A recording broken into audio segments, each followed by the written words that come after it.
The anonymous parcel arrived on a gray Tuesday, the kind of day that leaches all color from the world, leaving only shades of slate and the scent of stale rain. It sat on my desk at the Hampshire Constabulary's Homicide Division in Portsmouth, a common name for a city now buckling under the weight of a nightmare. No return address. Just my name, Detective Peter Smith, handwritten in disturbingly neat, childlike script. Inside, wrapped in brown paper, lay her. The doll. It wasn't ordinary. Ragdoll stitched, crude black thread forming lopsided eyes and a stitched grin that resembled a gash in the dingy flesh-tone fabric. Its hair, unruly red yarn, wasn't haphazard. Deliberately tangled, like little Emily Clark's hair. The final victim. What froze the sweat on my spine was the tiny blue paint smear on the doll's knee. Emily had scraped hers cycling 3 days before vanishing, staining that exact knee against Mr. Alton's gate. A detail buried in sealed preliminary reports. This began before we caught the man the press dubbed the tailor. Anthony Green. A bland name. A forgettable face. A 40-something solitary carpenter from Reading, where neighbors called him just a bit quiet. Nothing screamed monster. Until we found his cellar. Until we found the photographs. And the other dolls. 7 dolls. Each a grotesque, hand-stitched replica of a child who'd vanished and turned up dead across 2 years. Coventry, Sheffield, even Oxford. The pattern never wavered. Days before each disappearance, a doll surfaced. On a Brighton pier bench, behind a Leeds bakery counter, dangling from a low branch on a busy Manchester avenue. Always public, always dismissed as rubbish or a lost toy. Always a macabre, premature echo of tragedy. How did he know? The question hummed in our skulls, a constant drone of dread. Anthony Green, during interrogations, stayed eerily mute. His dead-fish brown eyes fixed on the middle distance, as if seeing something we couldn't, or shouldn't, see. A faint smile touched his thin lips when we showed doll photos. His only emotion. The dolls were bagged as evidence, locked in steel cabinets in the evidence room, tagged with cold numbers. Relics of horror. But they weren't just objects. I felt it. Everyone at the station did, though no one dared say it aloud. A presence. An oily, dense pressure that settled over the evidence room the moment those 7 cloth figures were stored. The silence there wasn't passive. It was watchful, hungry, as if the air itself held its breath. Then came the incidents. Small, deniable. John, the pragmatic ex-military night guard, swore he saw one doll, the one mimicking Sheffield boy Lucas, with his signature baseball cap, perched on the cabinet, not inside it, during his 3 a.m. round. He shoved it back, blaming sloppy colleagues. The evidence room lights flickered like weary eyes, despite maintenance claiming all was fine. But the worst was the whispers. Never clear sounds. Just static hiss mixed with coarse cloth dragging on concrete. From inside the cabinet. Always when the room was empty. I heard it myself one late night, buried in case files, my desk lamp the lone beacon in the swallowing dark. A rustling started, low, persistent. I froze. It stopped. I stared at my papers, fingers prickling. Then it came again, louder. This time, layered with muffled murmurs, like children's voices smothered under a thick blanket. Whispers without words, but thick with intent. An intent that turned my blood to ice. My chair screeched as I stood. Silence. At the steel cabinet, nothing. Just mildew and cold metal. I opened the doll compartment.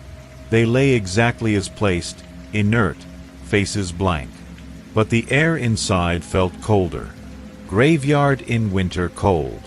Anna Powell, the prosecutor who'd faced drug lords without flinching, refused to enter the evidence room alone. Said something watched her. Charles, the forensic tech, dreamt nightly of dolls crawling down corridors toward him, cloth fingers scraping linoleum. He transferred out, hollow-eyed. The case consumed me. The children's photos. Anthony Green's empty smile. The dolls. Their meticulous, vile details. Every stitch felt like a violation. I saw them behind closed eyelids. Felt the scratchy fabric under my gloved fingertips. Fear sat heavy on my chest, especially near that room. My 8-year-old Sophie noticed my distance, my flinches at harmless noises. Her wide, living brown eyes held a worry that broke my heart, and terrified me, because the pattern was clear. The dolls were perfect copies before the abductions. Anthony Green was jailed, yet that brought no peace. Only a darker question. If he was locked up, what made those dolls whisper? One night, the pressure became unbearable. The station stood near empty. Rain lashed the windows like restless fingers. I went to the evidence room, driven by a sick urge to confront the horror poisoning us. I left the main lights off. Thick gloom hung, broken only by the red emergency bulb near the door, casting long, warped shadows. The air sat stale, thick with dust, metal, and something else, cloying, rotten. I stood listening to rain and the building's electric hum. Then came the sound. Not a whisper. A dragging. Slow. Purposeful. From the doll cabinet. As if something shifted inside, scraping steel. My heart hammered loud enough to echo. I stepped closer, each movement a battle. The dragging stopped. I gripped the icy drawer handle. A shudder racked me. I pulled. The drawer screeched open. The 7 dolls sat inside. But not as I'd left them. They weren't lying apart. They were upright. Lined in a row, rag-legs straight, backs against the steel rear wall. Their thread-eyed, gashed-face heads tilted slightly, all of them toward the room's entrance. As if they'd heard me. As if they'd been waiting. Primordial terror seized me. Not fear of death, but of something infinitely worse. The violation of reason. The certainty that the darkness Anthony Green unleashed was alive, incarnate in those cloth monstrosities. Their lifeless faces held a vile awareness. Watching, knowing.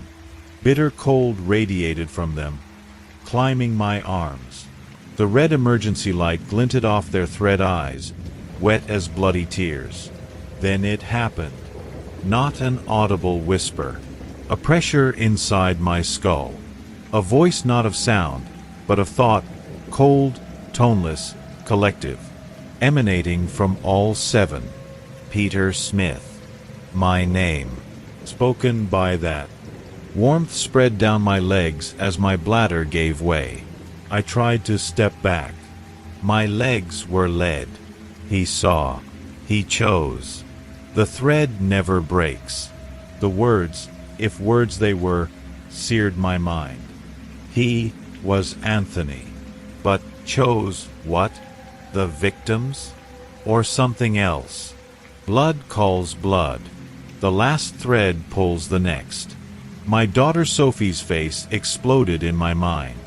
Her laugh. Her brown eyes. Her light brown hair tied with a red ribbon. A ribbon red as Emily Clark's doll hair. Blind panic took over. I turned and ran. Stumbled through darkness. Soles slipping on linoleum. Didn't look back. The evidence room door slammed like a gunshot down the empty hall. I didn't stop until I was outside, drenched, shaking uncontrollably in the downpour, the stench of my own fear mingling with rain. Anthony Green got life sentences. Case closed. The dolls vanished. A week after my episode, the cabinet was found open, empty. No signs of break-in. No unauthorized access in security logs, which had mysteriously glitched for 5 minutes that night. Ruled destroyed by the killer via an accomplice. A tidy lie, a relief for superiors, comfort for a city wanting to forget. But I know what I heard, what I felt, what they said. The thread never breaks. Blood calls blood. The last thread pulls the next. Anthony Green is caged, yes, but he was just the hands. Someone, or something, saw through him, chose through him. And those dolls, they weren't warnings or trophies. They were worse. They were lures. They're always lures. And the last thread, Emily's thread, was pulled. The next is being woven. Right now. Somewhere. Maybe a town near you. Maybe your street. Maybe as you hear this, cozy at home, thinking it's just a story. It isn't. Did you feel a chill just now? A neck prickle for no reason? Did you glance over your shoulder? Easy to dismiss. Call it suggestion.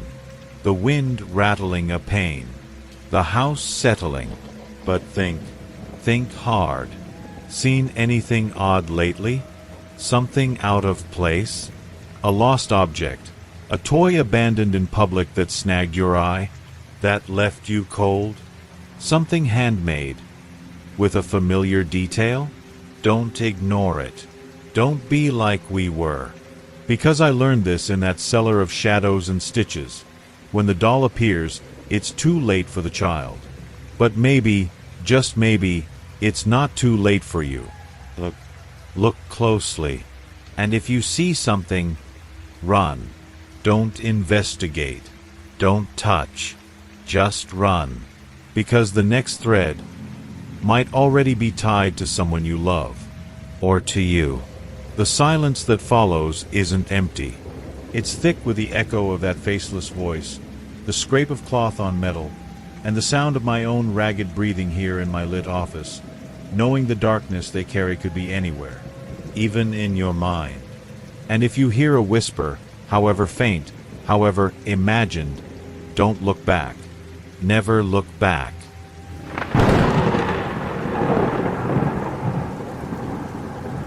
The first victim was found in the pre-dawn hours of the eclipse, in an alley behind Leeds Market. I knew the smell before I saw the body, that sweet metallic reek that coats your throat, a mix of old rust and meat left rotting in the sun. Me, Dr. Robert Shaw, forensic pathologist with the Metropolitan Police, I'd seen atrocities, but nothing like this. Nothing that defied reality like those symbols drawn on the wet tarmac. An intricate geometric web made from the still warm blood of Thomas Wright, a flea market trader. Lines intersecting at impossible angles, spirals within triangles, all glistening under the weak light of the moon slowly emerging from totality. Not gang graffiti, not a satanic sigil, nothing in FBI or Interpol databases. It was new, and ancient, profoundly ancient. The second eclipse brought the second body in Manchester. Margaret Clark, librarian, meticulously taken apart like a precision timepiece, her components arranged with a coldness that froze even hardened detectives. And again the symbols, painted with her blood on the white wall of her tiny flat. More complex, denser. I photographed every inch, my hands trembling inside latex gloves. A constant feeling of being watched clung to me, like the air itself was saturated with invisible eyes. My colleagues laughed, of course, blaming my nerves on too much coffee and sleepless nights. But I saw the pattern, saw the monstrous precision.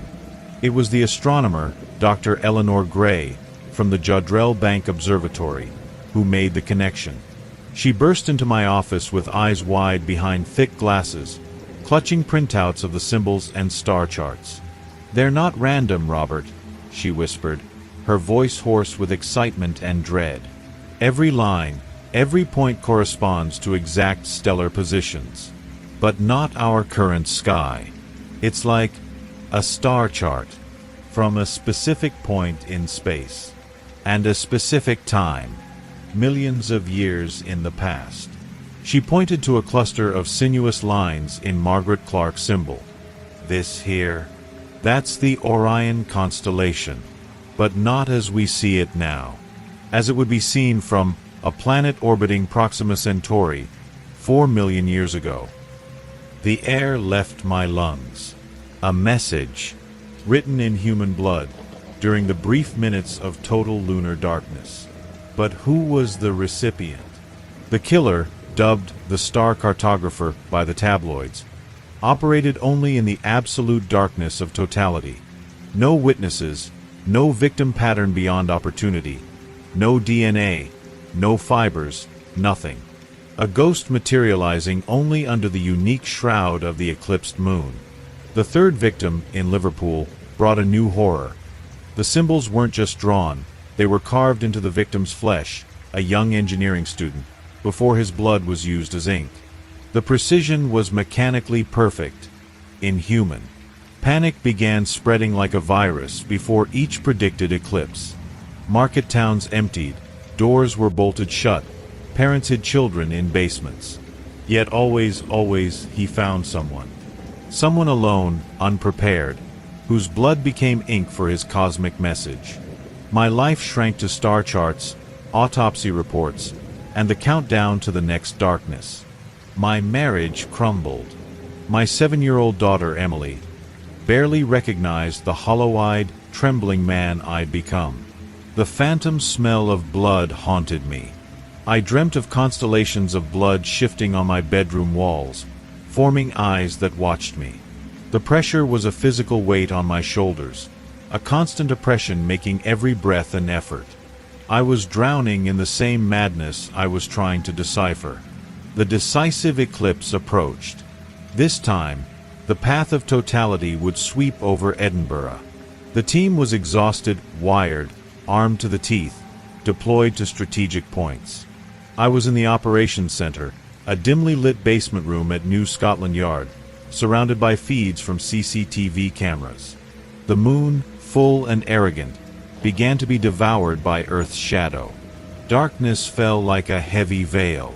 Silence on the comms was absolute, thick, expectant. Minutes crawled by. Nothing. Tension was a razor wire cutting the air. Maybe this time. The scream over the comms tore through the silence. Not of pain, but pure, inarticulate terror. Bodies moving fast, garbled shouts. City center. Now. I raced to the scene, my heart a war drum. What I found made me double over, vomiting what little food was in my gut. It wasn't one victim. It was two. Two officers, men I knew, trained, armed, dismantled with mechanical efficiency. And in the center of the square, where the dry fountain stood, it was drawn. The symbol. Larger, more complex. A geometric abomination that seemed to pulse under the returning weak light. Fresh blood flowed through lines deeply scored into the concrete. But there was something new. At the center, where there had been only void before, was a single point. A dot made of darker blood, almost black. Eleanor arrived gasping, her face paper white.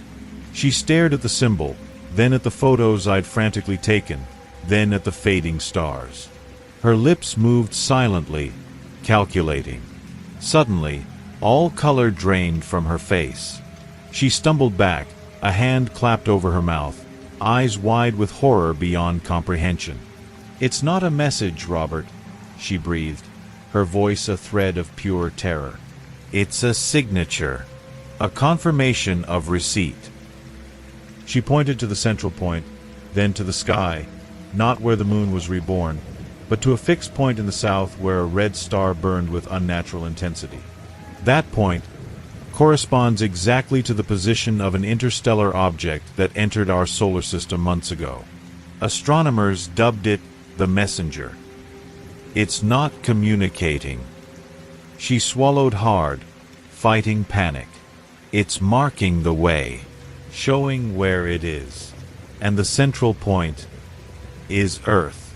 It's saying, I am here. The air froze in my lungs. The signature wasn't from the killer. It was from the recipient. And it was here, among us, watching, waiting for the next darkness. The next page of the letter written in blood. Right now, as you hear my voice, sitting comfortably in your home, perhaps you glance out at the night sky. It all seems calm, doesn't it? The stars, distant points of light, harmless. But think very carefully. Do you remember the last time you saw a total lunar eclipse? Maybe it was beautiful, a natural spectacle. But do you remember what you did during those minutes of total darkness? Did you feel watched? Hear a strange noise, a footstep where there should be none? See a shadow move wrong, with a fluidity that wasn't human? It's easy to dismiss, to blame imagination, fatigue. I did that too, at first. But don't ignore that chill down your spine you might be feeling right now, as I speak. Because the next darkness is marked on the calendar.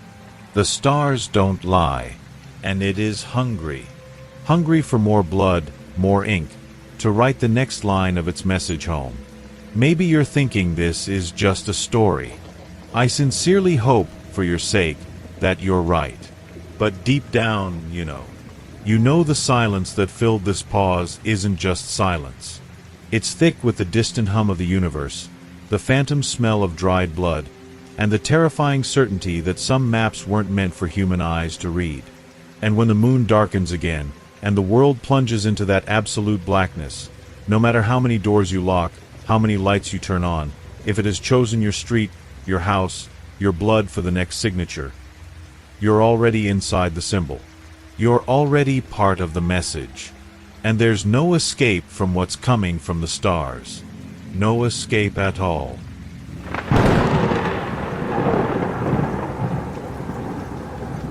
The fever hit like a freight train, dropping me mid-dinner with Anne. One moment I was cutting my steak, the next, the world spun in a vortex of nausea and a heat that oozed from my very marrow, thick and cloying. That's how it arrived, sudden and brutal, the nightmare no one in Grimsby, or seemingly the rest of Lincolnshire, could properly grasp. News reports spoke of a new virus, bureaucratically dubbed MVA-7. High fevers, they said. Slow recovery, they warned. Nothing prepared anyone for what came after. Those 3 feverish days were a sodden hell inside my own skull. I sweated through to my soul, shook like a leaf, and amidst the delirium, flashes. Not dreams, not ordinary delusions. They were jagged fragments, images that physically hurt. A blinding light, so intense it felt like it pierced my eyes even through clenched lids. The smell, God, the smell was the worst. A coppery, cloying sweetness, like old blood mixed with burnt machine oil, permeating everything, even the taste of my own tongue. And the sound, a high-pitched whine, penetrating, coming from everywhere and nowhere, like mechanical insects drilling into my eardrums. When the fever finally broke, leaving me exhausted and my body a wet rag, I thought the worst was over, and nursed me with a tenderness that broke my heart, her brown eyes full of a relief that didn't last. Because the memories, those horrific fragments, didn't dissipate with the fever. They took root, like shards of glass embedded in the flesh of my mind. And they were detailed, terrifyingly detailed. I remember, against my will, lying on a surface cold and hard, not metal, something smoother, more organic, perhaps. I remember shadows moving around me, tall, impossibly slender, their outlines blurred by the dazzling light from somewhere above. I remember needles, not metal, but something translucent and pulsing, approaching my eyes. I remember absolute, icy terror, a primal fear that froze my blood and locked my muscles, the fear of prey facing an unknown predator. And above all, I remember the utter helplessness, like an insect pinned, observed, dissected. I woke screaming, drenched in cold sweat, my heart drumming a frantic rhythm against my ribs, and would hold my hands, trying to soothe, but I saw the terror reflected in her eyes. They weren't nightmares, I insisted, my voice hoarse with panic. They were memories. Real memories of being taken, examined, violated by things not of this world. I felt the chill of that table on my back, even now, in the warmth of my bedroom in Sheffield. The coppery, sweet smell would wash over me in waves, triggering nausea, and took me to Dr. Bennett, our GP in Manchester, a patient man with graying hair and glasses perched on his nose. He listened intently, jotting on his pad with an increasingly worried expression. "Peter," he said, rubbing tired eyes, "the virus, it's causing this in many, very vivid post-febrile hallucinations, perhaps temporary psychotic symptoms. It's a brain reaction to the intense inflammatory process." He prescribed anti-anxiety meds and recommended rest. But the explanation, though logical, didn't fit. The feeling was of memory, not invention. It was visceral, traumatic, like reliving a car crash. The true horror began when I realized I wasn't alone. Whispered conversations in the Tesco, furtive glances at the bus stop in Leeds, hesitant reports on local social media. Other survivors of the high fever. Mark, the baker, spoke of screeching machine noises waking him at night. Tanya, the primary school teacher, described recurring dreams of pulsing blue lights and a sensation of floating. All of us had pieces of the same nightmare. Different fragments, but the setting was identical. The light, the smell, the elongated shadows, the absolute terror. It was like sharing shards of the same shattered mirror, each seeing a distorted reflection of the same monstrous scene.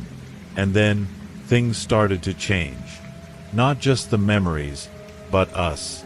I woke one morning and knew, with absurd certainty, that Mr. Evans' car next door wouldn't start. It wasn't a hunch, it was intimate knowledge, like knowing the sun rises in the east. Minutes later, I heard his engine crank weakly, then die. Another day, I was reading a complex scientific article on quantum physics, a subject that always baffled me, and suddenly, the equations made sense. A frightening clarity, like someone had flipped a switch inside my brain. But it was the language that truly unhinged me. I was in the shower, hot water trying to wash away the persistent feeling of contamination, when a stream of guttural sounds, full of clicking consonants and strangely vibrating vowels, spilled from my lips.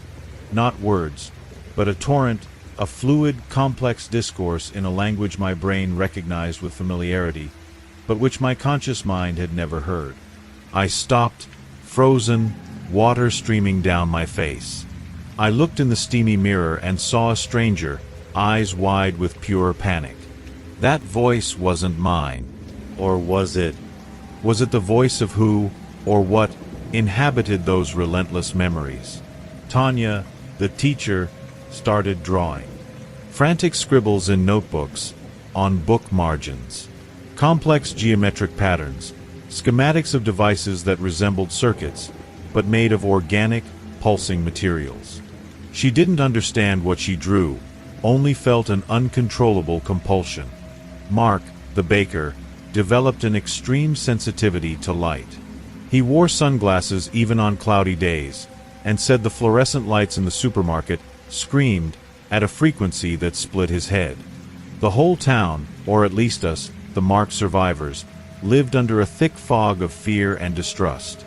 The memories haunted us day and night. The abilities were frightening, uncontrollable, signs of a deep alteration we didn't comprehend. Were they truly implanted memories by some insane virus, a form of induced collective psychosis? Or the more terrifying idea, the one that whispered in the depths of my mind during the quietest hours of the night, was the virus acting like a key. A rusty key forcing open a sealed mental vault, releasing real memories, genuine experiences of abduction that our brains, in self-defense, had violently suppressed? If that was it, then the aliens weren't just nightmares. They were real. And what they did to us, what they inserted into us, was only just beginning to manifest. I can hear you breathing out there. I know it might just seem like a story, but listen close, please. Have you felt an odd headache lately? A passing fever you blamed on stress? A strange dream about lights you couldn't explain upon waking? A sudden knowledge without source? Or perhaps a metallic taste in your mouth out of nowhere? Be careful. Careful what you dismiss as flu, because it could be the start. It could be the virus finding its way to you, preparing the ground. And when the memories come, when they come, you'll understand my terror. You'll know you're not alone. But maybe you'll wish you were. The doubt gnawed from within, more destructive than any fever. Every memory fragment that surfaced, involuntary and painful, was a stab. Every inexplicable ability that manifested, a sign I was no longer just Peter, the accountant from Sheffield. Something else inhabited this body, this mind. Something borrowed, or something returned. The climax, if it can be called that, happened in the supermarket. I was in the checkout queue, trying to ignore the high whine that always hovered at the edge of my hearing, when I saw Edward. Edward was a well-known bus driver, a large, normally placid man, also a fever survivor. He was a few tills ahead, paying for his groceries. Suddenly, he turned. Not to me, but his gaze swept the store, empty, distant. Then his mouth opened. Not a yawn, not a scream. It opened in a strangely unhinged way, and out came a series of sounds. Not the guttural noises I'd made in the shower. This was different, more complex, full of modulated clicks and whistles that formed short, rhythmic, alien sentences. The language. The silence that followed was heavy, charged with a horror that needed no words. People around froze, some with expressions of bewilderment, others with primal fear etched on their faces. Edward seemed oblivious. He closed his mouth, picked up his bags, and walked out normally, as if nothing had happened. But I saw the young cashier pale, her fingers trembling slightly on the keys. I saw the security guard near the door tighten his grip on his baton. And I saw, reflected in a promotional display, my own face. A portrait of terror, but also a flicker of recognition? Because part of me, a deep, contaminated part, understood those clicks and whistles.